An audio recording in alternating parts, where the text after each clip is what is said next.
Welcome to Word Heroes. Please like and subscribe to my channel.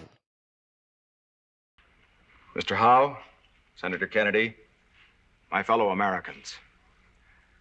Since this campaign began, I have had a very rare privilege. I have traveled to 48 of the 50 states. And in my travels, I have learned what the people of the United States are thinking about.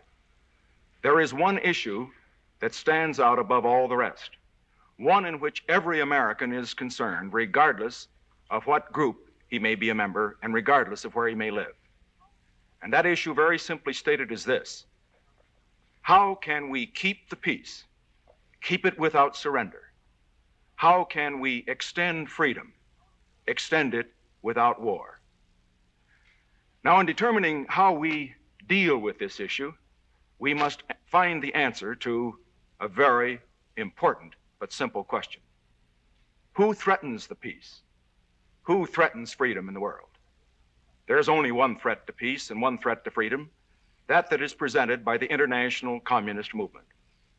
And therefore, if we are to have peace, if we are to keep our own freedom and extend it to others without war, we must know how to deal with the communists and their leaders. I know Mr. Khrushchev. I also have had the opportunity of knowing and meeting other communist leaders in the world. I believe there are certain principles we must find in dealing with him and his colleagues. Principles, if followed, that will keep the peace and that also can extend freedom. First, we have to learn from the past, because we cannot afford to make the mistakes of the past. In the 7 years before this administration came into power in Washington, we found that 600 million people went behind the Iron Curtain. And at the end of that 7 years, we were engaged in a war in Korea, which cost over 30,000 American lives. In the past 7 years, in President Eisenhower's administration, this situation has been reversed. We ended the Korean War. By strong, firm leadership, we have kept out of other wars, and we have avoided surrender of principle or territory at the conference table. Now, why were we successful as our predecessors were not successful? I think there are several reasons. In the first place, they made a fatal error in misjudging the communists, in trying to apply to them the same rules of conduct that you would apply to the leaders of the free world. One of the major errors they made was the one that led to the Korean War. In ruling out the defense of Korea, they invited aggression in that area. They thought they were going to have peace. It brought war. We learned from their mistakes. And so in our 7 years, we find that we have been firm in our diplomacy. We have never made concessions without getting concessions in return. We have always been willing to go the extra mile to negotiate for disarmament or in any other area, but we have never been willing to do anything that, in effect, surrendered freedom any place in the world. That is why President Eisenhower was correct in not apologizing or expressing regrets to Mr. Khrushchev at the Paris conference, as Senator Kennedy suggested he could have done. That is why President Eisenhower was also correct in his policy in the Formosa Straits, where he declined and refused to follow the recommendations which Senator Kennedy voted for in 1955, again made in 1959, again repeated in his debates that you have heard, recommendations with regard to, again, slicing off a piece of free territory and abandoning it, if in effect, to the communists. Why did the president feel this was wrong, and why was the president right and his critics wrong? Because, again, this showed a lack of understanding of dictators, a lack of understanding particularly of communists, because every time you make such a concession, it does not lead to peace. It only encourages them to blackmail you.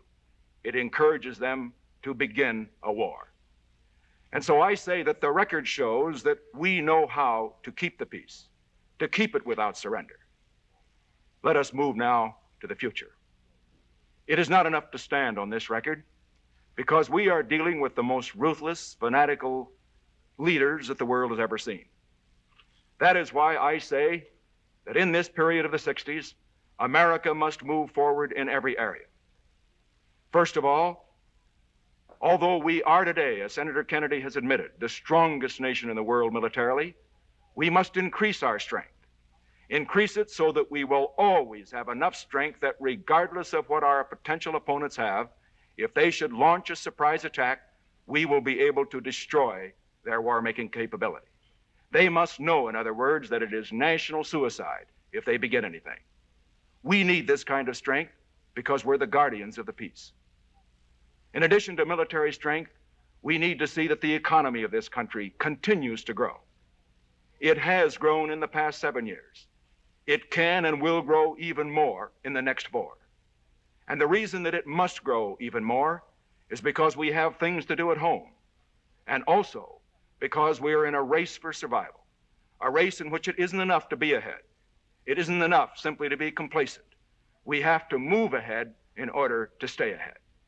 And that is why in this field, I have made recommendations which I am confident will move the American economy ahead, move it firmly and soundly so that there will never be a time when the Soviet Union will be able to challenge our superiority in this field.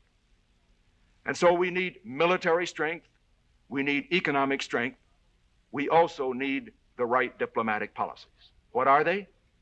Again, we turn to the past. Firmness, but no belligerence. And by no belligerence, I mean that we do not answer insult by insult. When you are proud and confident of your strength, you do not get down to the level of Mr. Khrushchev and his colleagues. And that example that President Eisenhower has set, we will continue to follow. But all this by itself is not enough. It is not enough for us simply to be the strongest nation militarily, the strongest economically, and also to have firm diplomacy. We must have a great goal, and that is not just to keep freedom for ourselves, but to extend it to all the world. To extend it to all the world because that is America's destiny. To extend it to all the world because the communist aim is not to hold their own, but to extend communism. And you cannot fight a victory for communism or a strategy of victory for communism with a strategy simply of holding the line.